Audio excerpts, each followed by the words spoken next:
ওমর ফারুক কাউকে দেখতে পাচ্ছেন না, শুধু শুনতে পাচ্ছেন কনভারসেশন।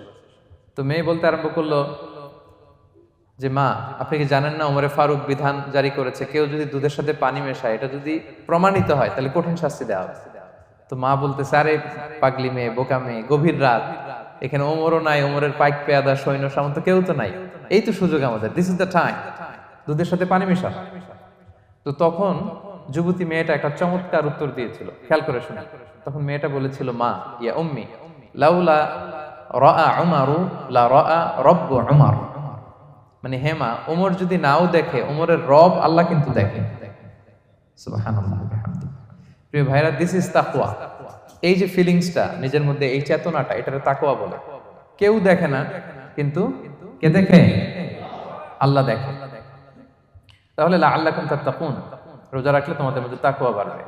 এরপর আল্লাহ তাআলা বলছেন আইয়ামান মা'দুদাত, এটা সুনির্ধারিত কয়েকটা দিন তোমাদের রোজা রাখতে হয়, 29 দিন বা 30 দিন। ফামান কানা মিনকুম মারিদান আও আলা সাফার, এই রমাদানে তোমরা যদি কেউ অসুস্থ থাকো অথবা সফরে থাকো তাহলে কিন্তু তোমরা চাইলে রোজা ভাঙতে পারবে। তবে ফাইদ্দাতুম মিন আইয়ামিন উখর, অন্য সময় তোমাদেরকে গুণে রাখতে হবে যে কয়টা ভাঙছিলাম।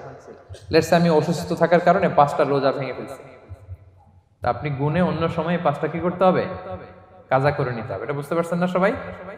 আর ওয়ালাল্লাযীনা ইউতিকুনাহু ফিদিয়াতুন তুআমু মিসকিন, আর যাদের সক্ষমতা নাই তারা ফিদিয়া দিবে। তারা কারা? তারা হচ্ছে লেটস সে কারো বয়স হয়ে গেছে 100, 105, এরকম অনেক মুরব্বী থাকে না, অনেক বয়স হয়ে গেছে, জীবনের শেষ সময় চলে আসছে, কাউকে চিনেও না, খাবার দিলেও খেতে পারে না, এইরকম বয়সে যারা পৌঁছে যায় তারা ফিদিয়া দিবে। প্রতিটা রোজার কারণে 2 জন মিসকিনকে খাওয়াবে। এই বিধানগুলো আমি সামনে বলবো। ফামান তাতাওয়া খায়রান ফাহুয়া খায়রুল লাহ, ইচ্ছাকৃত কেউ যদি ভালো করে এটা তোমাদের জন্য ভালো। ওয়া আন তাসুমু খায়রুল লাকুম ইন কুনতুম তা'লামুন, তবে তোমরা যদি রোজা রাখো এটাই তোমাদের জন্য শ্রেষ্ঠ। যদিও সফরে রোজা ভাঙা যায়, অসুস্থ হলে রোজা ভাঙা যায়, কিন্তু রোজা যদি রাখা যায় ওইটা শ্রেষ্ঠ। আপনি পরে কাজা করতে পারবেন, ঠিক আছে, কিন্তু রমাদানের রোজার যে ফজিলত ওইটা কি পাবেন কোনোদিন? বলেন, পাবেন না। এরপর আল্লাহ তাআলা বলছেন শাহরু রমাদান আল্লাযী উনজিলা ফীহিল কুরআন, রমাদান এমন মাস যে মাসে কোরআনকে নাজিল করা হয়েছে, অর্থাৎ এই মাসে কোরআন আল কারীমকে নাজিল করা হয়েছে। হুদাল লিন-নাসি ওয়া বাইয়িনাতিন মিনাল হুদা ওয়াল ফুরকান, এটা মানুষের জন্য হেদায়েত, হেদায়েতের সুস্পষ্ট বর্ণনা, এবং the criterion between right and wrong, আল ফুরকান সত্য মিথ্যার পার্থক্যকারী। ফামান শাহিদা মিনকুমুশ শাহরা ফালিয়াসুম, আল্লাহ বলছেন যে ব্যক্তি এই মাসটা পায়, ফালিয়াসুমহু, সেজন্য এই মাসে রোজা রাখে। এই ফালিয়াসুমহু শব্দ দ্বারা আল্লাহ সিয়ামকে ফরজ করেছেন। কথা বুঝতে পেরেছেন সবাই? এই ফালিয়াসুমহু এই শব্দ দিয়ে, এই ফ্রেজটা দিয়ে আল্লাহ তাআলা সিয়ামকে ফরজ করেছেন। এরপরে একই কথা আল্লাহ বলছেন যে অসুস্থ হলে, সফরে থাকলে রোজা ভাঙতে পারবে। তো এই হচ্ছে 183, 84, 85 এই 3টা আয়াতে আল্লাহ তাআলা সিয়ামের ব্যাপারে আমাদেরকে বলেছেন। আয়াতের যেই সারমর্ম বা মর্মবাণী মোটামুটি ভাবে আপনাদের কাছে ক্লিয়ার হয়েছে না? আচ্ছা, সিয়ামের ফজিলতের ব্যাপারে অনেক হাদিস আছে, অনেক লম্বা কথা, আমরা ওইদিকে যাব না। আজকে রোজার মাসাইল নিয়ে আমরা আলোচনা করবো ইনশাআল্লাহ। শুধু একটা কথা বলি, একটা হাদিস বলি। সহিহ বুখারীতে এসেছে, আল্লাহ রাসূল সাল্লাল্লাহু আলাইহি ওয়াসাল্লাম বলেছেন যে ইসলামের 5টা পিলার আছে। যেমন একটা বিল্ডিং করতে হলে পিলার করতে হয় না, ইসলামের 5টা পিলার আছে। এই 5টা পিলারের মধ্যে একটা পিলার হচ্ছে সিয়াম। সুবহানাল্লাহ বিহামদিহি। তো এই পিলারটা যদি না থাকে বিল্ডিংটা পরিপূর্ণ হবে? তাহলে এটা কত, এটা সিগনিফিকেন্ট কত হাই, এটা বুঝতে পেরেছেন তো আপনারা? ইসলামের 5টা পিলার, এই 5 পিলারস এর মধ্যে একটা পিলার কি? সিয়াম। সবাই বলেন, একটা পিলার কি? সিয়াম। আচ্ছা, আরেকটা হাদিস বলে মূল আলোচনায় চলে যায়। সেখানে আল্লাহ রাসূল সাল্লাল্লাহু আলাইহি ওয়াসাল্লাম বলেছেন যে বনি আদম যত ইবাদত করে এটার সওয়াবকে আল্লাহ তাআলা বাড়ান, 10 গুণ বাড়িয়ে দেন, 100 গুণ, 700 গুণ, শুধু সিয়ামের সওয়াবটা ছাড়া। এটা ইউনিক, এটা আলাদা। কারণ সিয়ামের সওয়াব যে কত হবে এটা ফেরেশতারা নিজেরাও জানে না, লিখবে কি? এটা আনলিমিটেড ফেরেশতারা রেখে দিয়েছে। আল্লাহ বলে আনা আজজি বিহি, এই সিয়ামের পুরস্কার আমি আল্লাহ নিজ হাতে দেব। বনি আদমের সব নেক আমল 10 গুণ সওয়াব, 100 গুণ সওয়াব, 700 গুণ, এরকম বলা আছে, শুধু বলা নাই সিয়ামেরটা। ফাইন্নাহু লি, কেননা এই সিয়াম রোজা বান্দা আমার জন্য রাখে, ওয়া আনা আজজি বিহি, আমি নিজ হাতে দেব। কি দেব? আমি ছাড়া কেউ জানে না। সুবহানাল্লাহ। তো এই এই যে পুরস্কার আপনারা পাবেন, একটা সারপ্রাইজ গিফট রয়ে গেছে। ভালো লাগতেছে না শুনে আপনাদের? আলহামদুলিল্লাহ পড়ি সবাই। এবং আপনাদের জন্য স্পেশাল একটা গেট থাকবে, যারা সিয়াম সাধন করেছে তাদের একটা স্পেশাল গেট থাকবে, এটার নাম আর রাইয়ান। এবং রোজাদাররা ছাড়া লা ইয়াদখুলুহু ইল্লা সাইমুন, এই রাইয়ান গেট দিয়ে কেউ ঢুকতে পারবে না। ওমান দাখালাহু লাম ইয়াদমা আবাদা, জান্নাতে একটা স্পেশাল গেট থাকবে রাইয়ান, শুধু রোজাদাররা ঢুকতে পারবে। আর যে একবার এই দরজা দিয়ে ঢুকবে চিরকালের জন্য তার গলা থেকে তৃষ্ণা মিটে যাবে। He will never be thirsty again, আর তার তৃষ্ণা পাবে না গলায়। সুবহানাল্লাহ। এরকম অনেক হাদিস আমি শোনাতে পারবো আপনাদের, কিন্তু যেহেতু এটা আমাদের প্রতিপাদ্য বিষয় না, আমরা মূল আলোচনাতে চলে যাই। তাহলে আমি বলেছিলাম যে একটা ইন্ট্রোডাক্টরি ডিসকাশন করব, যাতে করে আপনারা বুঝতে পারেন যে আল্লাহ তাআলা সিয়ামের ব্যাপারে কোরআনে কি বলেছেন। এটা আমরা শেষ করলাম, এবার আমরা মূল আলোচনাতে যাব। মূল আলোচনায় বেসিক্যালি আমি তিনটা পার্টে কথা বলবো ইনশাআল্লাহ বিইذনিল্লাহ। প্রথম পার্ট হচ্ছে যে আমরা তো বুঝলাম যে ফামান শাহিদা মিনকুম শাহরা ফালিয়াসুম, যে এই মাস পাবে সে যেন সিয়াম পালন করে। এটা কি নফল না ফরজ ভাইরা বলেন তো? এটা ফরজ। সিয়াম পালন করা ফরজ রমাদানে, কিন্তু তারপরেও কিছু কিছু লোককে আল্লাহ তাআলা ছাড় দিয়েছেন, এক্সাম্পশন। এটা নিয়ে কারা এই ছাড়টা পেল, কারা রোজা ভাঙতে পারবে, এটা আমরা প্রথমে বলবো। মানে দোজ হু এক্সাম্পটেড ফ্রম ফাস্টিং, এটা হচ্ছে নাম্বার 1। নাম্বার 2 হচ্ছে কি কাজ করলে রোজা ভেঙে যায়। মুবতিলাতু সিয়াম, causes that make fasting null and void. কিছু কাজ আছে যেগুলো করলে আপনার রোজা কিন্তু বাতিল হয়ে যাবে। যে রোজার কারণে এরকম সারপ্রাইজ গিফট অপেক্ষা করছে, আপনার সম্মান আল্লাহ বাড়ায় দিচ্ছে, এই রোজা নষ্ট হয়ে যাবে কি করলে, এটা আমাদের জানার দরকার আছে না? আচ্ছা, এটা 2 নম্বরে। লাস্টলি আমরা বলবো কিছু কিছু কাজ আছে যেগুলো করলে রোজা ভাঙে না, বাট আমাদের মধ্যে কনফিউশন কাজ করে যে এটা করলে কি রোজা ভাঙবে। অনেকে বলে ইনহেলার নেওয়া যাবে, অনেকে বলে যে ইনজেকশন নেওয়া যাবে, অনেকে বলে অ্যানেস্থেসিয়া দেওয়া যাবে, অনেকে বলে এটা করা যাবে ওটা করা যাবে, মানে অনেক কনফিউশন। তো আজকে আমরা এটা জানবো যে এমন অনেক জিনিস আছে যেগুলো করলে আসলে রোজা ভাঙে না।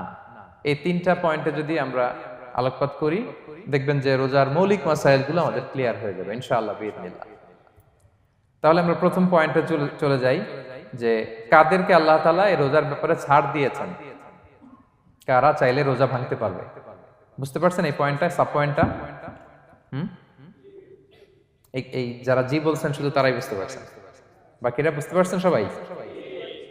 কারণ পয়েন্টটা যদি বুঝতে না পারেন তাহলে তো আলোচনায় মজা পাবেন না, আপনারা কানেক্ট করতে পারবেন। প্রথম পয়েন্টটা হচ্ছে কাদেরকে আল্লাহ ছাড় দিয়েছেন এই ফরজ রোজার ব্যাপারে। কেউ কেউ কেউ আছে তারা ছাড় পায়, তারা কারা? হু আর দে? এটা আমরা আগে একটু শুনি। তাহলে দোজ হু এক্সাম্পটেড ফ্রম ফাস্টিং, যারা এক্সাম্পশন পেয়েছে, ছাড় পেয়েছে, তাদের মধ্যে থেকে প্রথম হচ্ছে শিশুরা, আসিবিয়ান। শিশুদের উপর রোজা ফরজ না, যতক্ষণ না তারা ম্যাচিউরড হয়। শিশুদের উপর কিন্তু রোজা ফরজ না, প্রাপ্তবয়স্ক হওয়ার আগ পর্যন্ত ফরজ না। তাই বলে আবার শিশুদেরকে রোজা রাখতে বাদ সাধবেন না, রাখতে দিবেন না। আমার বড় মেয়ের বয়স 8 বছর, সে গতকাল রোজা রেখেছে, সে মহা খুশি। সে কখনো অডিও কল দেয়, কখনো ভিডিও কল দেয়, কখনো ইফতারের ছবি পাঠায়। মানে এটা তাদের মধ্যে কিন্তু একটা অনেক চমৎকার একটা ভালো ইমেজ কাজ করে। তো আপনারা বাধা দিবেন না যদি রাখতে চায়। অনেক বাবা মারা এত সচেতন, এত অতি সচেতন যে ছেলে মেয়েরা রাখতে চায় কিন্তু বাবা মারা দিতে চায় না। 1-2 দিন না খেয়ে থাকলে বাচ্চারা মরে যায় না, কিন্তু তার মধ্যে এই যে একটা স্পিরিচুয়াল একটা কি বলবো ভাইব আসলো, একটা স্পিরিট আসলো, এটা যেন আমরা নষ্ট না করি। আমার মনে আছে বৈশাখী টেলিভিশনে একটা লাইভ প্রোগ্রামে এক ছোট্ট মেয়ে প্রশ্ন করতেছে যে হুজুর আমি তো রোজা রাখতে চাই, আম্মু আমাকে রাখতে দেয় না, তো আম্মুকে একটু বলে দেন যাতে আমাকে রাখতে দেয়। ছোট্ট একটা মেয়ে, সে ফোন করে আমাকে প্রশ্ন করলো। তো দেখেন যে এটা ওই বাবা মায়ের তো গর্ব করা উচিত যে আমার ছোট্ট মেয়ে 7 বছর 8 বছর, যদিও এখনো ফরজ হচ্ছে না, আর কয়েক বছর পরে হবে, কিন্তু সে রাখতে চায়, সে সেলিব্রেট করতে চায় সে আমাকে। তো আমরা যেন তাদেরকে বাধা না দেই, আমরা যেন তাদেরকে ইন্সপায়ার করি।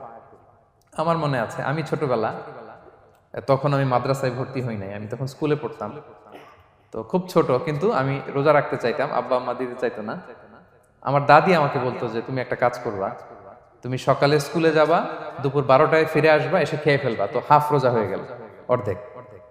এরপরের দিন আবার সকালে না খেয়ে যাবা, দুপুর 12টায় এসে খেয়ে ফেলবা, অ্যানাদার হাফ, তো 2 হাফ মিলে একটা হয়ে গেছে। এইভাবে আমি অনেকগুলো রোজা রাখছিলাম ওই বছর। এখনো এই স্মৃতি আমাকে স্মৃতিকাতর করে। আমার দাদি নাই, চলে গেছেন, আল্লাহ ওনাকে জান্নাত নসিব করুক, আমরা দোয়া করি। কিন্তু আজও আমার কাছে এই নস্টালজিয়া ফিলিংটা হয় যে আমি কিন্তু এইভাবে রোজা রাখছিলাম ছোটবেলায়।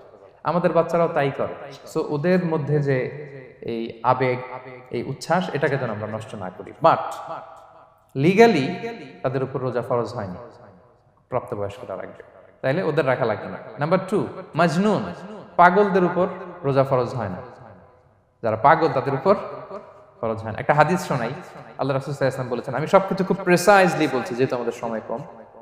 রুফি আল কালামু আন সালাসা, 3 ব্যক্তির উপর থেকে শরীয়তের কলম উঠিয়ে নেওয়া হয়েছে। আনিন নাইমি হাত্তা ইয়াস্তাইকিযা, ঘুমন্ত ব্যক্তি যতক্ষণ না সে জাগে। ঘুমের মধ্যে আপনারা কেউ বকা দিয়ে ফেললে আপনি মাইন্ড করতে পারবেন না, তো ঘুমাইছিল, কাকে বকা দিয়েছে কি করছে সে জানেই না। ঘুমন্ত ব্যক্তির উপর থেকে শরীয়তের কলম উঠিয়ে নেওয়া হয়েছে। আনি সবিগি হাত্তা ইয়াহতালিমা, শিশু যতক্ষণ না সে প্রাপ্তবয়স্ক হয়। ওয়া আনিল মাজনুনি হাত্তা ইয়াকিলা, পাগল যতক্ষণ না সে সুস্থ হয়। এই 3 শ্রেণীর ব্যক্তি থেকে শরীয়তের কলম উঠিয়ে নেওয়া হয়েছে। বুঝতে পেরেছেন? আচ্ছা, 2টা গেল। 3 নাম্বার হচ্ছে মারিদ। আপনি যদি খুব অসুস্থ হন তাহলে আপনি রোজা ভাঙতে পারবেন, যেটা আমরা ওই যে ইন্ট্রোডাক্টরি ডিসকাশনে বলেছি যে অসুস্থ হলে আপনি রোজা ভাঙতে পারবেন। 4 নম্বরে হচ্ছে মুসাফির, ট্রাভেলার, যদি আপনি লম্বা সফর করেন আপনি রোজা ভাঙতে পারবেন। এটা ন্যূনতম সীমা হচ্ছে 48 মাইল।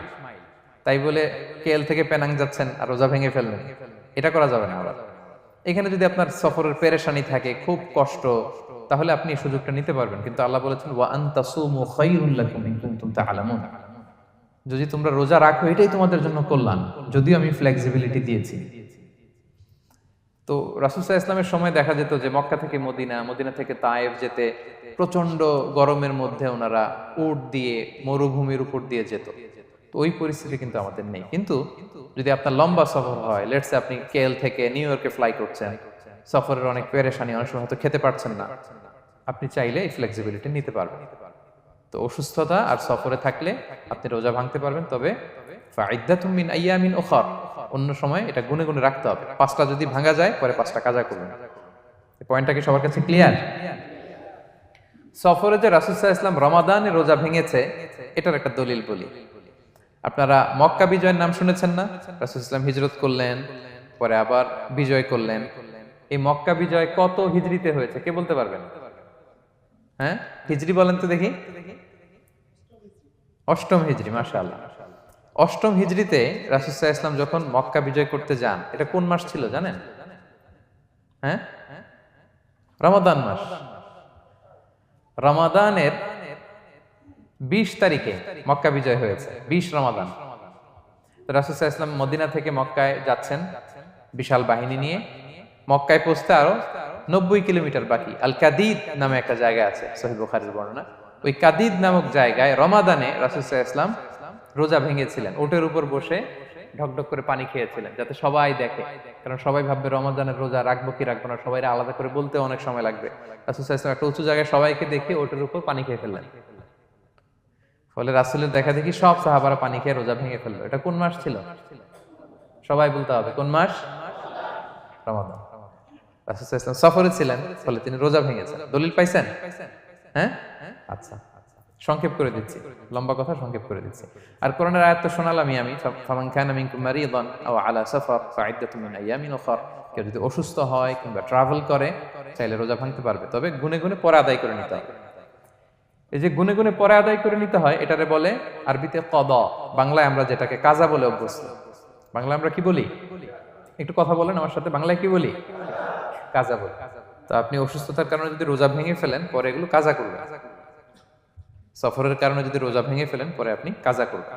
5 নম্বরে যাদেরকে এক্সাম্পশন দেয়া হয়েছে, ওটা আমি আয়াতে বলেছি। আরবিতে এদেরকে বলে আল হারাম, মানে very old man or women, খুবই বয়োবৃদ্ধ, অতি বৃদ্ধ মানুষ, 100 বছর 105 বছর এরকম আমাদের কিছু মুরব্বীরা আছে না, ওনাদেরকে খাবার দিলে খেতে পারে না, কাউকে চিনে না, ওনাদের জীবনের স্বাদ আহ্লাদ সব শেষ, বিদায়ের সময়। ওই সময় উনি আর কি রোজা রাখবেন? এজন্য আল্লাহ তাআলা ওনাদেরকে ছাড় দিয়েছে। অনুরূপভাবে যদি এমন কোন অসুস্থ হয়, মানে মারিদুন লা ইউরজা শিফাউ, সে যে আবার সুস্থ হবে এই আশা আর নাই, এরকম ডাক্তার অনেক বলে দিছে যে ক্যান্সারের 3rd স্টেজে চলে আসছে, সে সার্ভাইভ করবে যতদিন কেমোথেরাপি দেয়া হবে। তো শেষের দিকে সে অনেক অসুস্থ, অনেক ড্রাগস নিতে হয়, ওষুধ খাইতে হয়, তার আর সুস্থ হওয়ার সম্ভাবনা নেই। এই দুই শ্রেণীর লোকদের জন্য ছাড় দেয়া হয়েছে, তাদের কাজা করা লাগবে না, কারণ কাজা তো করতেই পারবে না। কি বলেন? তারা ফিদিয়া দিবে। কি দিবে বলেন? কি দিবে? ফিদিয়া। ফিদিয়া হচ্ছে প্রত্যেকটা রোজার জন্য একজন মিসকিনকে 2 বেলা করে খাওয়ানো। আই রিপিট, একটা রোজার জন্য একজন মিসকিনকে 2 মিলস, বাস হয়ে গেল। 30টা যদি উনি রাখতে পারে নাই, আপনি একজন মিসকিনকে 30 বেলা 2 মিল খাওয়াতে পারেন, অথবা 30 জনকে 2 বেলা খাওয়াতে পারেন, অথবা 60 জনকে 1 বেলা খাওয়াই দিতে পারেন, অথবা এই পরিমাণ টাকা দিয়ে দিতে পারেন। হিসাবটা সহজ হয়েছে না? লেটস সে মালয়েশিয়াতে একটা রেগুলার মিল নিতে কত লাগে? ধরেন যে মালাই দোকান বা মামাদের যে দোকানগুলো, একটা নাসি নিলাম, একটা আইয়াম নিলাম, একটা 100+ নিলাম, এই তো একটা প্যাক হয়ে গেছে। কত পড়বে? 10 রিঙ্গিট, রাইট? তাহলে 10 রিঙ্গিট হচ্ছে একটা মিল, আর 2টা মিল করলে 20 রিঙ্গিট। তাহলে প্রত্যেকটা রোজার জন্য 20 রিঙ্গিট করে আপনাকে ফিদিয়া গুনতে হবে। 30টা রোজার জন্য কত? 600 রিঙ্গিট। তাহলে ফিদিয়া ব্যাপারটা ক্লিয়ার হয়েছে সবার কাছে? আমাদের এরকম মুরব্বী যদি থাকে যারা রোজা রাখতে পারছেন না, তাদের জন্য আমরা এইভাবে ফিদিয়া আদায় করি। গেল।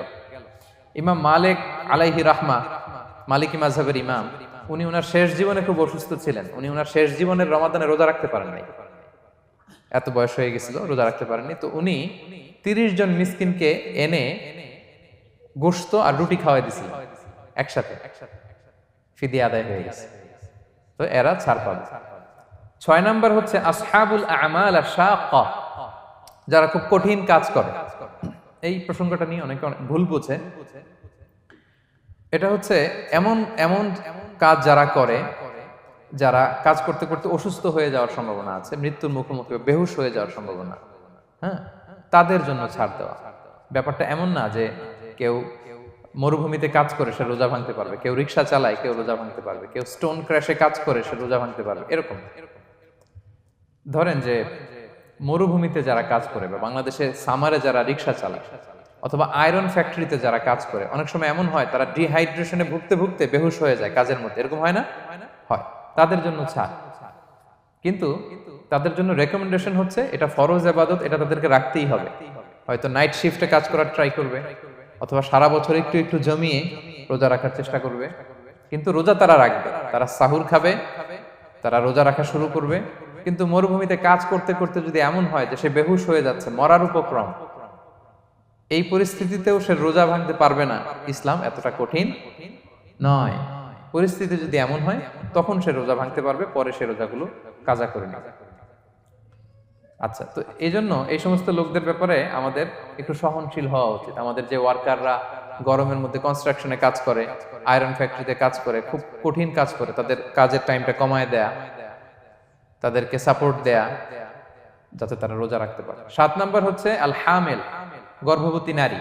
8 নাম্বার হচ্ছে আল মুরদি, ব্রেস্ট ফিডিং মাদার, বাচ্চাকে দুধ খাওয়াচ্ছে যে মায়েরা, ওনারা রোজা ভাঙতে পারবে। যদি ডক্টর বলে যে আপনি যদি রোজা রাখেন পেটের বাচ্চার সমস্যা হবে, রোজা ভাঙতে পারবে, পরে কাজা করবে।